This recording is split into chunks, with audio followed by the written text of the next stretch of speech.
You know, the one thing everybody has in common who's in prison, they all want to get out and they all want to become successful. Unfortunately, statistics show that that isn't the case. Many times people go to prison and it puts them on a path for repeating cycles of failure. I knew one guy who was a physician. He fully expected that his life we would resume to the same kind of life when he got out.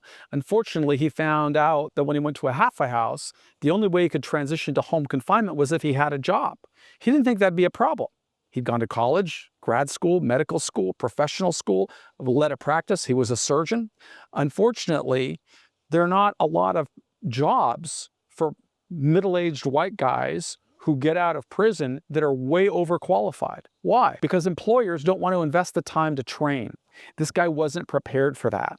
And when he found out that the only way he could go to home confinement, he had to go to his case manager and ask him for a job. Could you help me get a job? The only job the guy was able to get was at a 7-Eleven across the street from the hospital where he used to be one of the chief surgeons. Could you imagine the humiliation of somebody who once worked as a surgeon and now they're ringing up cash register sales for bubble gum for people who used to work under him? It was probably worse than being in prison.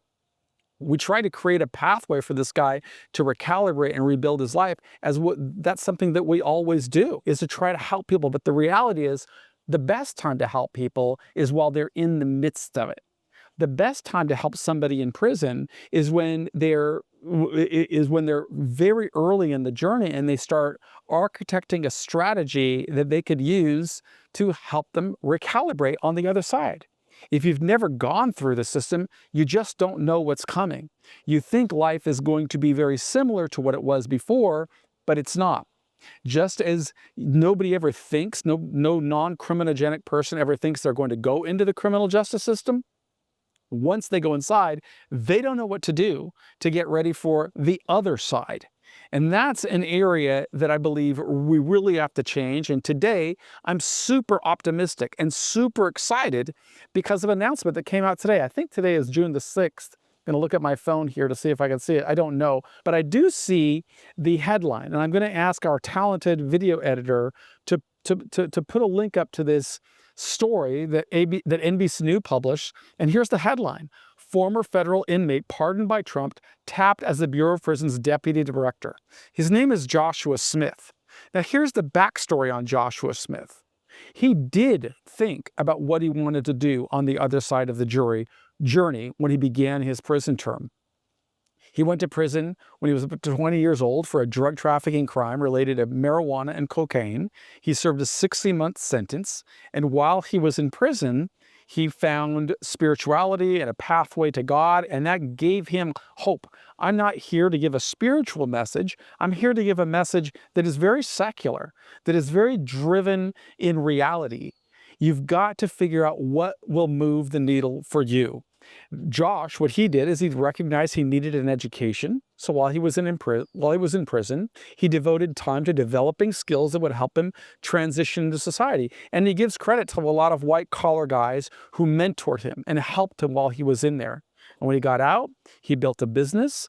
I have some indirect relationship with him and know that his business, I think, sold for tens of millions of dollars.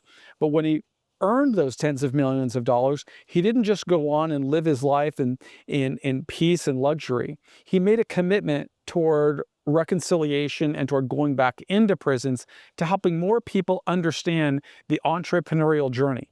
The reality, as I experienced it, is if somebody has a felony background, it is very hard to get a job. I always considered myself to be unemployable, and that conditioned the way that I would serve my time in prison. I thought it would be really important to develop the CEO mindset, which is you've got to define what success is going to look like. And if you can define what success is going to look like, then you could take the next step, just like a CEO would do, and that's build a plan. And if you have a plan, then you realize I've got to prioritize the decisions that I am making today. It's never too early and it's never too late to start this strategy, but a plan and prioritizing should put you on a path developing tools, tactics, and resources that you could use to reach a higher potential. That's one of the initiatives that we really try to share. Just last week or earlier this week, I was in a state prison for a commencement ceremony, and that was the exact message I gave to so many people. They had already gone through courses that we create that are based on lessons we learned while going through prison. And one of the guys asked me, what does it mean to reverse engineer? I don't understand what you're talking about when you say, I say reverse engineer from what you want to become to where you are today, and then move, setting the path. There's a lot of stories that kind of, that might be more illustrative of what that means. In fact, I frequently use Greek mythology as a teaching point because it was Greek mythology and Greek philosophy that helped me while I was in solitary confinement at the start of my journey. And there's the story of Theseus, who had to go into a labyrinth, into a cave underground to slay a Minotaur. That was the story that I remember. And anybody who'd ever gone into that cave before had never found their way out. But Theseus realized he wanted to reverse engineer his way to cut out, and through some guidance from the gods, he tied a little string around his ankle and he descended into the cave, and after he killed the Minotaur, he could follow the string and climb his way back out. Basically, somebody going into the prison system has to do the same thing. You've got to find your way to get out with your dignity intact and with opportunities to prosper and thrive. We would really encourage you, figure out how to develop that plan. Use all of the free resources that we make available on our website to figure out what can you do today to sow seeds for what you want in the future. And if you don't know, if you can't figure it out just by reading all of the free lessons on our website, I would encourage you to visit our sponsor's website, because he offers a free interactive webinar every week. And you could ask questions, you could learn what you could be doing today to sow seeds for the best outcome, not as I define it, but as you define it. You've got to figure out what's the best in your life. And if you don't know how to put a plan together, if you don't know how to prioritize actions, and you don't know what it means to develop tools, tactics, and resources, or respond or ask a question, what does it mean to reverse engineer? Then go to the webinar, because you will learn, regardless of what stage you're in. It's never too early and it's never too late to start sowing seeds for a better outcome. Wishing you the best possible journey, and hope to see you in our community soon. Be cool.